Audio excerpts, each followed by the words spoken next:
नमस्कार भावना बहिणींनो, हे बघा मी चालले आता पोथी ऐकायला. शिवमहापुराण आहे बघा आपल्या इथं दुधनाळ गावामध्ये. मी चालले तिकडं बघण्यासाठी. एवढं मस्त आहे शिवपुराण, का सांगायचं आहे.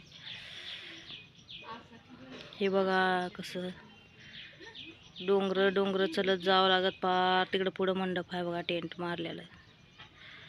तिकडं जाऊन मग हे सगळं ओढा ओलांडावं, मग जावं लागत तिकडं. लय रस्ता कठीण आहे बघा तिथं जायचं. खाली खोलवर ओढा आहे.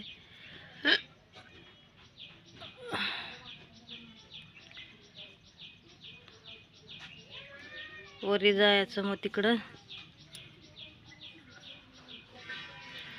मग मंडप असतंय शिवपुराणचं.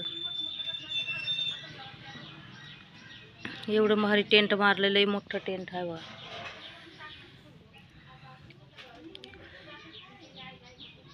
इथं खाली उतरताच आहे ते ना गेलं तर एवढं भारी डोंगरवरी. असं वरून खाली उतरून मग त्या वड्यात जाऊन वड्यातून मग हळू जायचं वरी. कसलं कठीण रस्ता आहे बघा हे.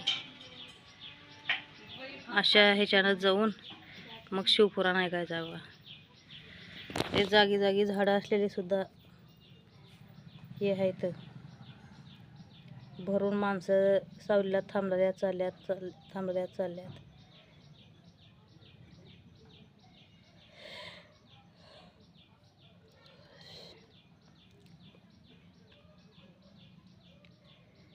हो का, हे इथं हिर आहे. ह्या विहिरीमध्ये वाकून तर बघायला येणार गेले. मोबाईल हे करून बघितले बघा. पाणी आहे खाली, पण गमतच खोलवर आहे हिर लवणामध्ये. मग वरी जायचं आणि ह्या वड्यातून मग वरी जाऊन ह्या दगडा धोंड्यानं बघा. एवढं उंच आहे, इथून उतरायचं देखील लई कठीण. असंच लोक दणका पळाल्या बघा शिवमहापुराण ऐकायला. प्रदीप मिश्रा हे इथं आलाय म्हटल्यावर लईच लोकाला आनंद झालाय बघा. आज आणि हाय कीर्तन सध्या चालू आहे, त्याचं कीर्तन. शिवमहापुराण चालू आहे सध्या.